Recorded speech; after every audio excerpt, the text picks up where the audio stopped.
New Seelampur की महिला ने सिग्नेचर ब्रिज से कूदकर दे दी जान। पारिवारिक कलह के कारण उठाया बड़ा कदम। 2 साल पहले ही की थी लव मैरिज।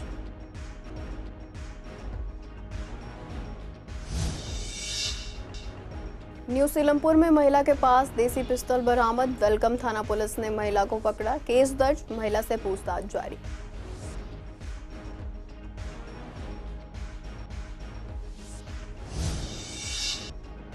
कल्याणपुरी में सड़क धंसी, बड़ा हादसा टला। पुलिस ने रास्ता किया बंद। मौके पर पहुंचे विधायक। गड्ढे की मरम्मत और जांच का काम शुरू।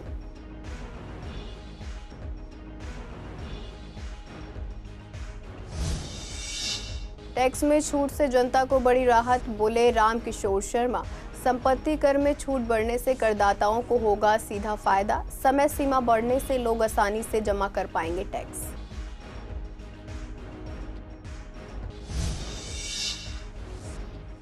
अपहरण और हत्या के केस में क्राइम ब्रांच को मिली बड़ी सफलता। 1999 से फरार पैरोल जंपर राजकिशोर को किया गिरफ्तार। 8 साल के बच्चे की हत्या कर भागा था आरोपी।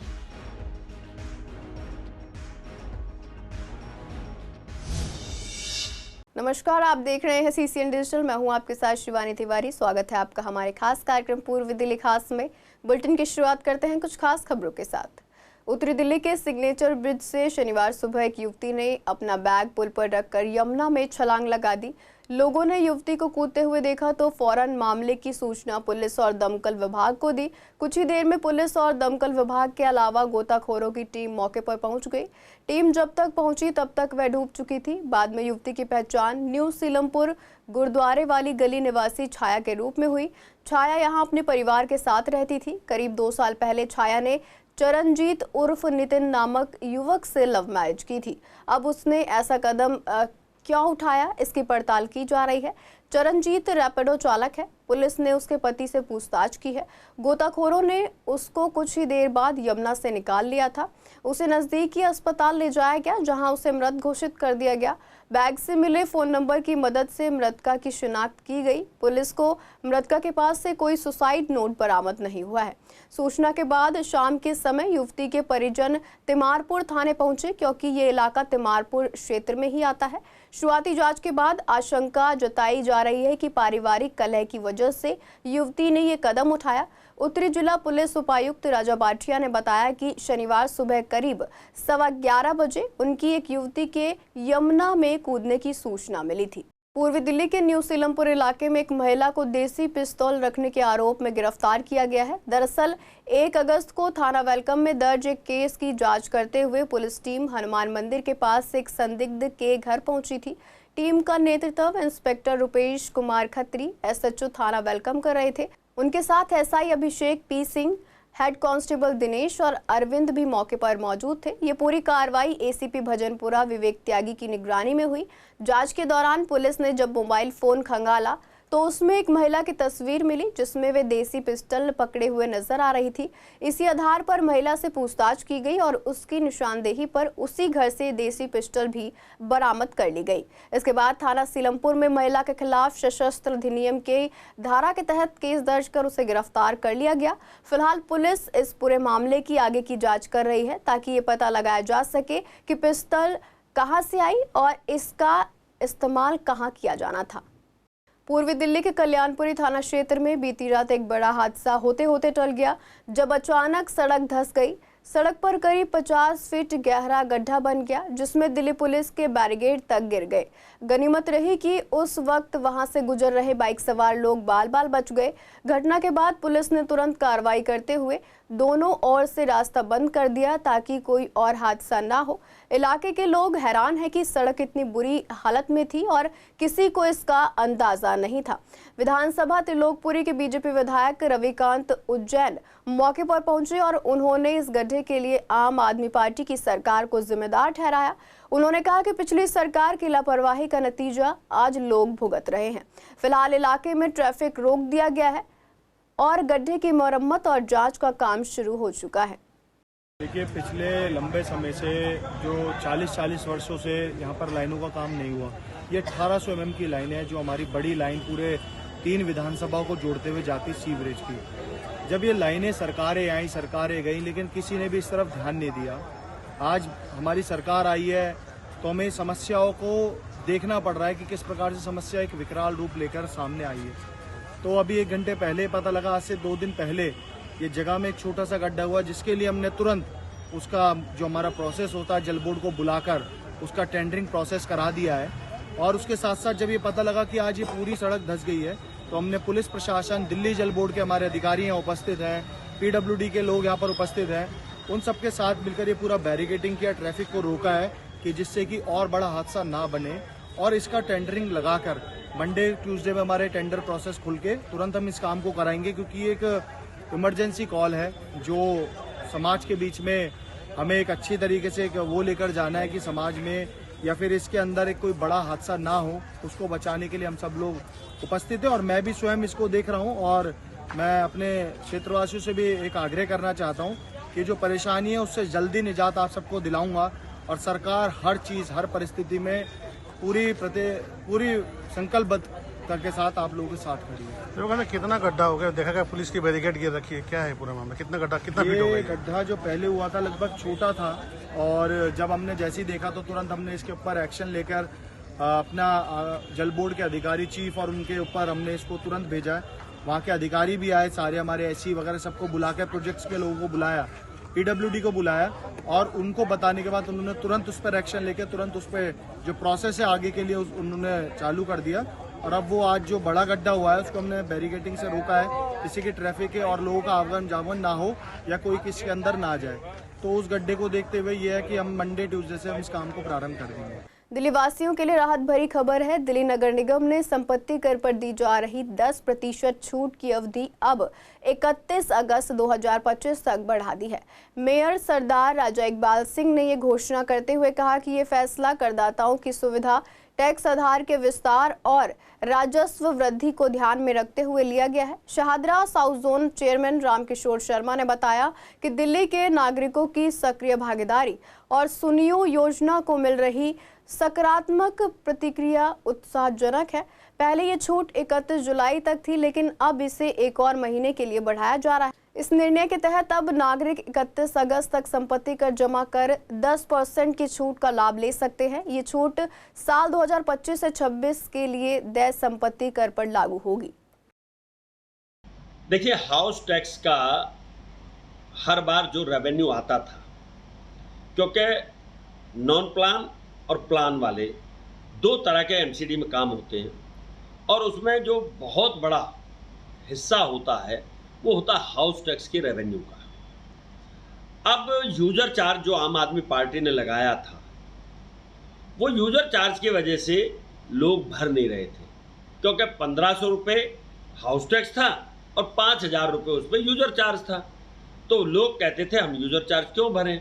तो हमने जैसे ही हम सत्ता में आए नगर निगम में, तो मैं महापौर जी का धन्यवाद करूंगा विशेष रूप से, उन्होंने इसको तुरंत हटा दिया यूजर चार्ज को।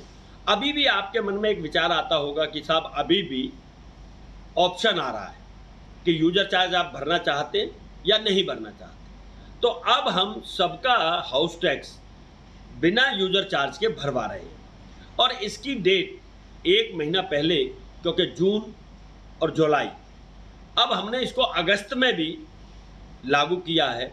और साथ साथ एक स्कीम निकाली है कि आपने हाउस टैक्स किसी कारण से नहीं भरा, या आप हाउस टैक्स भरना भूल गए, या आपने कोई प्रॉपर्टी खरीदी है और उस पर हाउस टैक्स नहीं भर पाए या नहीं लगा हुआ, तो आप 5 वर्ष और वर्तमान वर्ष 5+1 आप हाउस टैक्स भरें, और अब तक का आपका सारा मान लिया जाएगा कि आपने सारा भर दिया। और जो छूट देते थे हम, उस छूट का लाभ भी हम दे रहे हैं। तो जनता के लिए हम ये जो सोच रहे हैं वो जनता के हित में है। दिल्ली पुलिस की क्राइम ब्रांच की ARSC टीम ने बड़ी कामयाबी हासिल करते हुए 26 साल से फरार चल रहे उम्र कैद की सजा पाए राजकिशोर उर्फ बड़े लल्ला को गिरफ्तार कर लिया है। आरोपी ने 1993 में कल्याणपुरी इलाके से एक गारमेंट व्यापारी के 8 साल के बेटे का अपहरण किया था और अपने साथी विजय के साथ मिलकर बच्चे के पिता से 30,000 रुपए की फिरौती मांगी थी। फिरौती मिलने के बावजूद आरोपी ने मासूम बच्चे की गला घोंटकर हत्या कर शव को गंदे नाले में फेंक दिया था। इस जघन्य मामले में कोर्ट ने 1996 में राजकिशोर को उम्र कैद की सजा सुनाई थी, लेकिन 1999 में हाई कोर्ट से 6 हफ्ते की पैरोल पर बाहर आने के बाद वह फरार हो गया। 2009 में उसकी अपील खारिज हो गई और 2014 में उसे घोषित अपराधी घोषित कर दिया गया था। ARSC टीम को पुख्ता जानकारी मिली कि वह कानपुर देहात में छुपा है। टीम ने वहां कई बार दबिश दी, लेकिन हर बार वह बचकर निकलता रहा। लगातार 2 महीने की मेहनत के बाद आखिरकार 2 अगस्त को टीम ने आरोपी को गाजियाबाद के खोड़ा कॉलोनी से गिरफ्तार कर लिया। इस ऑपरेशन को इंस्पेक्टर मंगेश त्यागी, रॉबिन त्यागी और ACP पंकज अरोड़ा के नेतृत्व में हेड कांस्टेबल मिंटू यादव और उनकी टीम ने अंजाम दिया है। पूर्वी दिल्ली के फर्श बाजार इलाके में एक परिवार ने एक व्यक्ति पर धोखाधड़ी का आरोप लगाया है। पीड़ित परिवार का कहना है कि उन्होंने एक नेता और प्रॉपर्टी डीलर गोल्डी सूद को घर खरीदने के लिए पैसे दिए थे, लेकिन ना तो उन्हें घर मिला और ना ही पैसे वापस किए गए।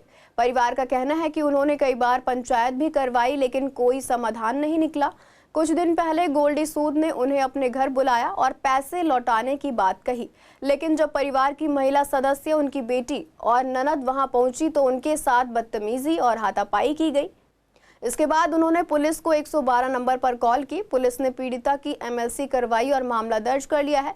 पीड़ित परिवार का आरोप है कि वे पिछले 2 साल से किराए के मकान में रह रहे हैं और नया घर खरीदने के लिए जो पैसे दिए थे वे अब तक वापस नहीं मिले। पैसा मांगने पर उन्हें धमकाया भी जा रहा है। पीड़ित ने अब थाने में इस मामले की लिखित शिकायत दर्ज कराई है।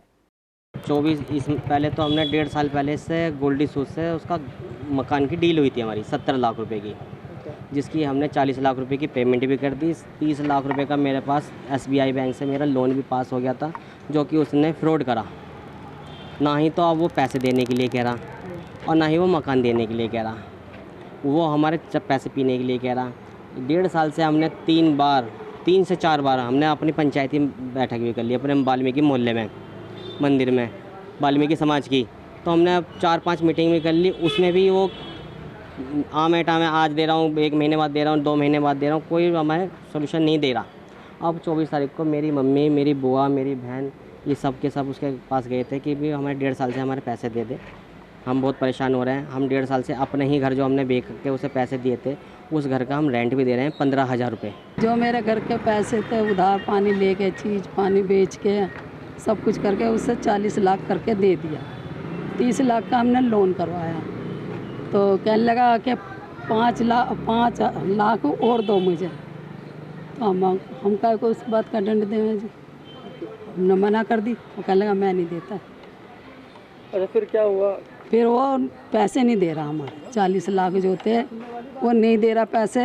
हम घर पे गए भी कई दफ़ा और मोहल्ले पड़ोस से भी हमने इकट्ठे करे समाज के आदमी, पर वो तारीख दर देता, मैं जब दूंगा जब दूंगा जब दूंगा, देता नहीं है वो पैसे, बिल्कुल भी नहीं देता। वो दे नहीं रहा, ना वो पैसे रिटर्न कर रहा, ना वो प्लॉट दे रहा। अच्छा, अभी रजिस्ट्री नहीं कराई है? नहीं, रजिस्ट्री तो हो ही नहीं। 1.5 साल से बहुत धक्के खा रहे हैं। हर बार हर महीने डेट दे देता। हमने पंचायत भी कर ली, लेकिन वो किसी की बात नहीं समझ रहा। बस ये कहता ऐसे ले लेगी पैसे, ले ले पैसे, ले ले पैसे। बहुत दुखी हो गए। मेरी मम्मी किराए पे रह रही है अपनी फैमिली को लेके, हमें बहुत परेशान कर रखा है, तड़ी देता है। यही है, आपके चैनल के माध्यम से हम ये चाहते हैं कि वह हमारी हेल्प हो। बहुत परेशान। 24 तारीख को क्या घटना हुई थी जब आप? 24 तारीख को ये है, हमने सोचा भाभी अकेली जा रही है, हम भाभी के साथ चले गए। मैंने कहा चल भाभी हम भी चल रहे हैं। मैंने कहा भाई पैसे दे दे, अपने घर में ये किराए पे रह रहे हैं, ना तूने मकान दिया ना कुछ, अपना गोल्ड भी बेच दिया अगली ने। जिस घर में रह रही है इसमें किराए पे रह रही है। और भाई हमारे से गोल्डी का भाई और इसका लड़का गंदी गंदी गालियाँ देने लगे हैं, हमारे कपड़े लत्ते भी फाड़ दिए और भैया हमारे साथ बहुत गंदा सीन करा। ना वो मकान दिला रहा, ना वो मकान दे रहा, ना वो मकान दे रहा, ना वो पैसे दे रहा। पूर्वी दिल्ली के कृष्णानगर वार्ड में झील रोड पर हर शनिवार लगने वाली अवैध सब्जी मंडी के खिलाफ शनिवार शाम दिल्ली नगर निगम और पुलिस ने मिलकर कार्रवाई की। यह अभियान शाम 6 बजे शुरू हुआ, जिसमें कई रेडी पटरी हटाई गई और दर्जनों को जब्त कर लिया गया। इस कार्रवाई के समय स्थानीय पार्षद संदीप कपूर भी मौके पर मौजूद थे। उन्होंने बताया कि झील चौक और लाल क्वार्टर को जोड़ने वाली ये सड़क बहुत व्यस्त रहती है, लेकिन हर शनिवार यहां अवैध सब्जी मंडी लगने से भारी ट्रैफिक जाम लग जाता है। पार्षद संदीप कपूर ने कहा कि जनता को परेशानी से बचाने के लिए ये कदम उठाया गया है। उन्होंने साफ कहा कि गलियों में काम करने वाले छोटे विक्रेताओं को कोई रोक नहीं है, लेकिन मुख्य सड़क पर अतिक्रमण किसी भी हालत में बर्दाश्त नहीं किया जाएगा। इससे एम्बुलेंस जैसी जरूरी गाड़ियों को भी निकलने में दिक्कत होती है। हमने देखा है कि सड़कों पर अवैध कब्जा करके ट्रैफिक को रोकने वाले बहुत सारी रेहड़ी और ये ऐसे बाजार लग जाते हैं। खासकर कृष्णानगर में शनिवार को जो झील रोड है, इस पे सैकड़ों रेहड़ियां आकर पूरे रास्ते को ब्लॉक कर देती थी। कृष्णानगर से गीता कॉलोनी से कृष्णानगर आना बड़ा मुश्किल हो गया था। खासकर अगर कोई बीमार हो जाए, एम्बुलेंस आ जाए तो आधा घंटा इसमें फंसी रहती थी। तो इसमें जनता के सहयोग से आसपास के दुकानदार, दिल्ली पुलिस और निगम ने शनिवार को एक बड़ी कार्रवाई करके आसपास की रेहड़ियों को जब्त किया और जो लोग सड़कों पे कब्जा करके सड़कों को रोक रहे थे उन सबको चेतावनी दी कि जो चलती सड़कें हैं उन पर आपने कब्जा नहीं करना। स्थानीय लोगों को आने जाने का साफ रास्ता दे, इससे पोल्यूशन भी कम होता है, समय की भी बचत होती है, हमारा स्वास्थ्य भी ठीक रहता है। तो मेरा निवेदन है, जो भी मुख्य सड़कें हैं उन पर कब्जा ना करें और सड़क पे ट्रैफिक जाने का जो है वो रास्ता साफ रखें। बरसात के मौसम में फैलने वाली बीमारियां जैसे मलेरिया, डेंगू और चिकनगुनिया से बचाव के लिए एक विशेष सफाई अभियान सफाई करो बीमारी भगाओ का आयोजन किया गया। इस कार्यक्रम का मुख्य उद्देश्य लोगों को साफ सफाई के प्रति जागरूक करना और गंदगी से होने वाली बीमारियों के खतरे को कम करना है। इस साल का अभियान विशेष रूप से इस कारण भी महत्वपूर्ण रहा क्योंकि दिल्ली की सीएम रेखा गुप्ता का भी सपना है कि राजधानी स्वच्छ, सुंदर और स्वस्थ बने। आयोजकों ने कहा कि हमारा भी यही उद्देश्य है कि आने वाले समय में दिल्ली को स्वच्छ और रोग मुक्त बनाया जाए। बिल्कुल, ये एक जागरूक कार्यक्रम है कि सफाई करो और बीमारी भगाओ सफाई अभियान से, क्योंकि आप देखेंगे जब गंदगी होगी तो बीमारियां पकड़ती हैं लोगों को और ये बरसात का मौसम है, इसमें कई सारी मलेरिया, चिकनगुनिया और डेंगू जैसी बीमारियां आती हैं। तो एक लोगों को जागरूक करने के लिए हमने एक ये प्रोग्राम बनाया है और हम हर साल करते हैं इस प्रोग्राम को। तो इस बार थोड़ा सा फोकस इसलिए कि हमारी माननीय मुख्यमंत्री रेखा गुप्ता जी भी दिल्ली को स्वच्छ और सुंदर और साफ बनाना चाहती है, वही हमारा भी उद्देश्य है। पूर्वी दिल्ली के मानसरोवर पार्क इलाके में कूड़े की समस्या दिन ब दिन बढ़ती जा रही है। स्थानीय लोगों का कहना है कि मेट्रो स्टेशन के पास की मुख्य सड़क पर कई दिनों से कचरा जमा है, लेकिन उसे हटाने के लिए कोई कदम नहीं उठाया गया है।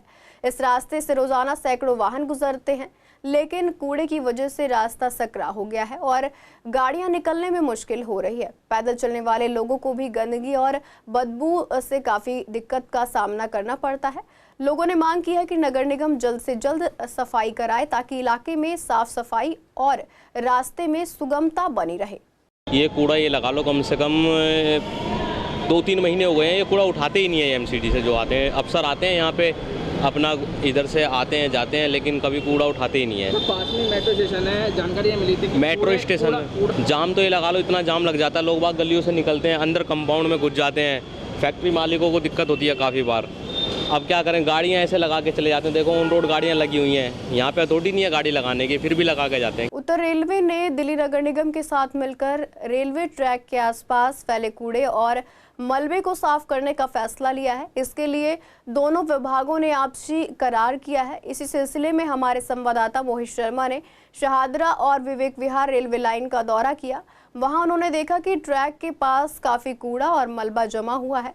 वहां रहने वाले लोगों ने कहा कि अगर ये सफाई हो जाती है तो उन्हें बहुत राहत मिलेगी। लोगों ने यह भी कहा कि वे इस काम में रेलवे की मदद करना चाहते हैं ताकि ट्रैक साफ सुथरा रहे। स्थानीय निवासी चाहते हैं कि सफाई के बाद दिल्ली के रेलवे ट्रैक भी इतने अच्छे दिखें कि बाहर से आने वाले लोग भी तारीफ करें। पूर्वी दिल्ली की खंडेलवाल वैश्य समाज का शपथ ग्रहण समारोह उत्साह के साथ आयोजित किया गया। कार्यक्रम में निर्वाचन अधिकारी संदीप लाभी ने नवनिर्वाचित अध्यक्ष राजेश खंडेलवाल और उनकी टीम को शपथ दिलाई। नई कार्यकारिणी ने समाज की एकजुटता, पारदर्शिता और सतत विकास के लिए पूरी निष्ठा के साथ काम करने का संकल्प लिया। इस अवसर पर केंद्रीय राज्य मंत्री हर्ष मल्होत्रा, विधायक जितेंद्र महाजन, निगम पार्षद पंकज लूथरा समेत समाज के कई गणमान्य व्यक्ति मौजूद रहे। मैं पहले खंडेलवाल युवा जनजागृति समिति में उपाध्यक्ष था, जिसमें कि हमने जो गरीब तबका उसके लिए काम करा और जो हमारे बुजुर्ग हैं जिनके जिनको पेंशन की जरूरत थी उनके लिए पेंशन महासभा, हमारी महासभा है, उससे पेंशन मंगवाई और उनके लिए काफी कार्य करे। और अब जो खंडेलवाल युवा जनजाति समिति का पूर्वी दिल्ली का अध्यक्ष बनने जा रहा हूँ, तो उसके लिए मैं चाहता हूँ हर घर में जो पहले के लोगों ने जो करा उससे हटके करना चाहता हूँ कि हर घर में जो हमारे घर घर जाके बुजुर्गों की सेवा और जिनकी पेंशन नहीं बंदी हुई, जिनको यही नहीं पता कि कैसे क्या होता, उनके लिए मैं काम करना चाहता हूँ और हर घर घर में जाके उनकी सेवा करना चाहता हूँ। देखिए, खंडेलवाल समाज एक बहुत ही प्रतिष्ठित समाज है। वैश्य समाज से हमारे सारे भाई यहाँ पर आए हुए हैं और खंडेलवाल, राजेश खंडेलवाल हमारे बड़े भाई हैं। और जिस प्रकार से जिस खंडेलवाल समाज ने भाई साहब को प्रेसिडेंट बनाया है, जिस ईमानदारी से, जिस मेहनत से ये कार्य करते हैं, उसके लायक भी थे। और खंडेलवाल समाज को साथ लेकर ये जो ही समाज के प्रति कार्य होंगे वो ये करेंगे। फिलहाल के लिए पूर्वी दिल्ली खास में इतना ही। ऐसी तमाम अपडेट्स के लिए बने रहिए CCN डिजिटल के साथ।